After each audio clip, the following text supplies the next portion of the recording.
PowerPoint, so I have to put the PowerPoint here and give the presentation, but I was told that I'm supposed to sit up here and it goes better. I'm not going to read the PowerPoint and I'm not going to read the paper. I don't have that in me. There are 4 basic regulatory frameworks that have been developed for secular regulation of religious marriage and divorce in America. And these 4 are all out there and regularly employed against or in favor of various faiths in the United States. And whether you think these regulations are against or in favor very much depends on your perspective. There is legislation. Occasionally, states have enacted very specific laws that when you look at them and you say, what is the purpose of this law? The answer is that the purpose of this law is to impact a religion in a specific way. A classic example of this is New York State has not 1, but 2 New York State Jewish divorce laws, each written in cooperation between various Jewish law authorities and the legislators in the state of New York. And when you say, doesn't that sound really, really unconstitutional? Okay, you could say that. That wouldn't be a ridiculous idea. You wouldn't be the first person to think that that's a possibility, but its constitutionality has been upheld now a few times.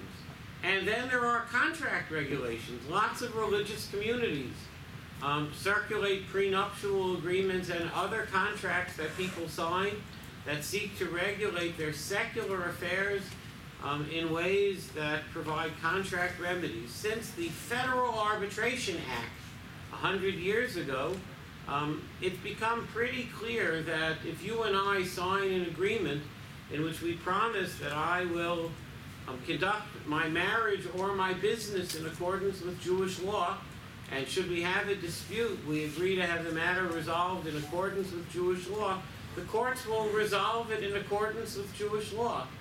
And if we say not only will it be resolved in accordance with Jewish law, it'll be resolved in accordance with Jewish law in the Beth Din of America, the courts will send it to the Beth Din of America. And if you say something weird, like it will be resolved in accordance with Jewish law by the Islamic Tribunal in Texas, the courts will say, okay, that sounds pretty weird, but if that's what you want, you signed a contract, we'll send it to the Islamic Tribunal of Texas to be resolved in accordance with Jewish law. Occasionally, there are tort remedies, where somebody sues somebody else for intentional infliction of emotional distress by doing something that is religiously egregious. Susan Weiss in Israel has been bringing these lawsuits all the time in Israel. So far, they've not caught on in America because there are First Amendment problems. Now, you would say, how can there be First Amendment problems with a tort of intentional infliction of emotional distress, but not a statutory process that's designed to regulate Jewish? Well, that's a good question, but that's not our question here either, because we're not a con law discussion. I'm just going to note that there have been no appellate decisions in the United States upholding a tort award for a religiously offensive activity in the United States, and there have been plenty of appellate awards, plenty of appellate court decisions affirming New York State's regulation of Jewish divorce, both Get Law 1 and Get Law 2. Get Law 2 being quite a bit more complex to defend constitutionally, but as Blue Greenberg said, when there's a rabbinic will, there's a halachic way, and the corollary of that is when there's a secular will, there's a constitutional way. Have no fear. Whether it's true in halacha, we can leave for another time, but it's definitely true in American law. And occasionally there are flat-out judicial interventions. I've participated in plenty of these where the judge says to the man, if you don't give your wife a get, this is going to go badly for you. And the man says, how? And the judge says, do you really want to find out?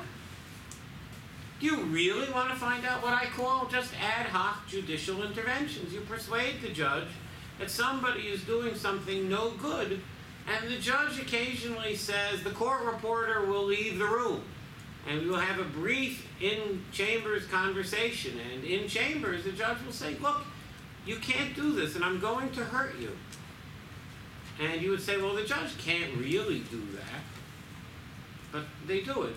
particularly in states that don't allow explicit regulation of this matter, like New Jersey, where the New Jersey Supreme Court has said no interference in the gett process. The local judges just interfere when the court reporter isn't in the room. And you would say, gee, that's a funny system, isn't it?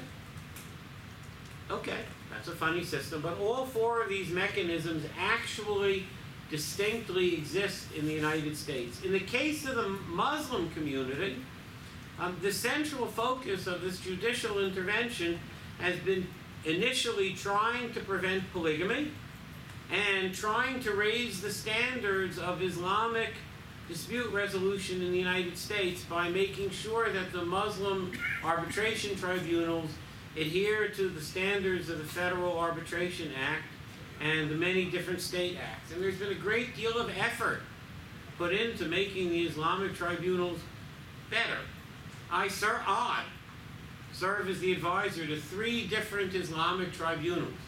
My mother tells me it makes her so happy to know that her son, the rabbi, serves as an advisor to 3 different Islamic tribunals, but I try to give them advice as to how to adhere to the Federal Arbitration Act. A lot of effort is being put in to help the Islamic community issue decisions consistent with the Federal Arbitration Act. On the other hand, we've totally given up on regulating Islamic polygamy. For all intents and purposes in the United States, if you wish to have a second polygamous marriage without a marriage license, the government says, do whatever you want. You can't get a marriage license with more than 2 people, 2 people. So if A and B are married, neither A nor B can marry C. But if they want to bring C into their relationship, the government doesn't care at all and has utterly given up on regulating informal polygamous relationships. South of Atlanta, there's an African Hebrew community of nearly 30,000 polygamists living in a communal setting in which everybody marries one spouse and informally lives with many spouses. And this is true in many other areas in the United States. And when you call the police and say, there are polygamists down there. And, you know, the South is not known for its sweet law enforcement. The police say, we don't really care. And until they're marrying underage, we're not going to engage in any significant enforcement. But there's lots of time, effort, and energy being put into regulating underage polygamy, and there's lots of energy being put into training Islamic jurists how to comply with the Federal Arbitration Act. It's an important development. Law schools in America are starting to produce Islamicists like they produce rabbi lawyers. If you stepped into any law school class starting in 1950, you found people who studied in yeshiva and then went to law school. And now you're finding people who studied in Islamic academies and are now going to law school, and it's producing these dual-trained people who are slowly but surely making the Islamic courts look like the Jewish courts. I've heard 200 child custody matters in my time on the rabbinical courts. I've never been reversed. Now, I know this is because I'm perfect and I never make a mistake, but I don't really know that. Actually, it's because the judges just pro forma stamp it, because they look at who I am and what I said, and they said, I don't really want to undergo a de novo review here. That's a lot of work. Can't I just trust Broyde? And they take out the red stamp which says, I've undergone a thorough and complete de novo review of this case, and I affirm. So we're slowly training Islamicists to do the same thing. The Mormon community has a totally different story. The Mormon community has deeply cooperated with the government to try to suppress Islamic polygamy. And it works as hard as it can to encourage governmental authorities to go after Mormon polygamists. So much so that Utah is the only state in the United States which has a bigamy law which seems to regulate a second religious marriage without a civil marriage. That was the subject of litigation in Holmes versus State. And the Mormon Church, unlike Judaism or Islam, immediately excommunicates you if you engage in a second religious marriage while you're still legally married to one person. It's very fascinating. Husband and wife get divorced secularly. They're both Mormons. And wife wants to remarry after her civil divorce. She must go through an unsealing ritual, the Mormon equivalent of a Jewish divorce, if you'll excuse me, the Mormon equivalent of a religious divorce, and if she does not undergo that, she's deemed a bigamist and is promptly and immediately excommunicated from the church. The Mormons cooperate intensely with governmental authorities in order to enforce this, and they do so through tight criminal regulation. You do get prosecuted for bigamy in Utah when you have a civil marriage followed by a religious marriage, a civil marriage to A, followed by a religious marriage to B. In Utah, you get arrested. In Florida, they say mazel tov. In Florida, they say great, whatever. But it's important to understand that this is because the state tightly cooperates with the Mormon authorities to seek to diminish the problems of polygamy. The Mormons are the only faith in the United States that has tightly grabbed close cooperation with the government on these criminal matters and uses tight regulation to try to restrict polygamous conduct. The Jewish community would never do that. That's what I would say. I'd say the Jewish community doesn't do that. In the Jewish community, the historical focus has been on using the civil system to reduce incidents of igun.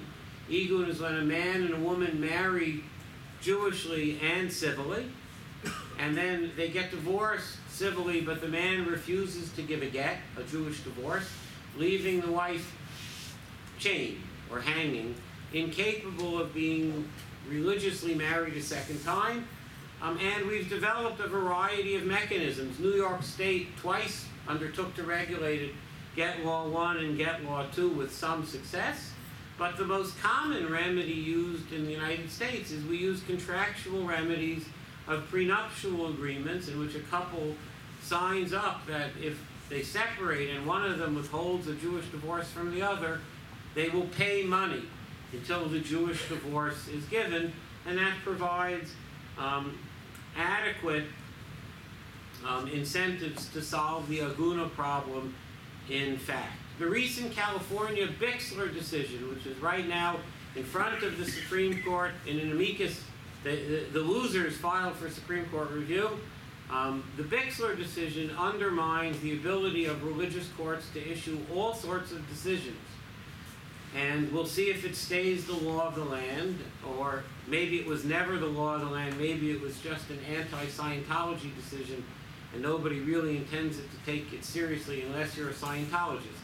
In Bixler, the California Appellate Division, in an unpublished opinion, said everybody has the right to exit arbitration agreements that make reference to religious law, because you can't be forced to participate in a religious arbitration if you now no longer want to, since you have freedom of religion. If you take the Bixler rationale seriously, then everything we've worked on in the last 40 years with prenuptial agreements will fail. It will fail. We'll see if it's taken seriously. They announced a new constitutional doctrine and then turned it into an unpublished opinion, which is in the United States an exceedingly rare thing to do. The common consensus of insiders is it's because they don't really mean it, and they're just they don't like the Scientologists. All of that is, what do I know? We'll see what the Supreme Court actually does. When you reflect on this, the central questions are, which of these interventions have been successful? And what do we mean by success? The Orthodox Jewish community and the Islamic community views contracts and arbitrations as the whole very successful, And if the law continues to permit contractual remedies will continue to grow in the United States as a way of addressing religious marriages. Indeed, in the South, the evangelical Christian community has started to circulate their own prenuptial agreement that's designed to allow greater evangelical say in evangelical marriages. We'll see if that turns real. If the evangelicals hop on board and start circulating prenups, the evangelicals there are 5 or 6 million Jews, and there are 5 or 6 million Muslims, and the social number is that there are 70 million evangelicals, and that will significantly add to the use of prenuptial agreements to regulate. And of course, there's a great deal of accommodation of religious law by the modern state. Notwithstanding the obvious constitutional problems with state regulation of religious marriage, Get Law 1 and Get Law 2, they're used all the time. And there's both formal and informal adoption of them in other states. Maryland has an informal Get Law by judicial decree, or of judicial origins. So does Pennsylvania, meaning you have informal Get Laws by judicial decree, which is a judge says, if you married Orthodox before I issue the civil divorce, you should bring me documentation that a Jewish divorce has been done. And when you say, where do I get that? Where do you get that right from, Judge? The answer is it's a well-established judicial process that allows them to do that. Which secular approaches have been effective and why? I'm not really sure how to answer that question. To some extent, the core of that goes to a question that we might really disagree on, which is empowering faiths to self-regulate effective or ineffective? Some of these remedies, some of these processes empower the faith and the faithful to self-regulate. That might be, according to some, like letting the inmates run the asylum and commenting on how peaceful the asylum is when the inmates run it. It might be a very good thing, on the other hand, depending on your perspectives. And there's no doubt at all that in those states with substantial minority religious populations, judges start interacting with religious faith groups, and you develop a give and take that impacts on the religion, modifies how it does things in order to get secular recognition, and the secular courts modify how they do things in order to get the religious authorities to be on board. I have reviewed countless judicial decrees in draft form that are designed to encourage a husband to give a Jewish divorce, and I write the judge saying, don't say this, say that. If you say this, you'll have a Jewish law problem. If you say that, you won't have a Jewish law problem. So why don't, instead of me teaching you Jewish law, it's too hard, there are too many years in yeshiva, your name is McGillicuddy, you won't get into yeshiva. There's all sorts of reasons why I can't teach you substantive Jewish law. I can give you some language that you can put in, and then it gets put in. I think this is standard fare. The highway runs both ways. Whether you think that's good or bad, we can leave for a different time. Thank you to the organizers of the conference. It's been, on the whole, a wonderful event. There's more to do and more to learn, but I wanted to thank both of you for organizing a wonderful, spectacular, interesting conference. Every time I come to Haifa, I have a blast. Thank you very much.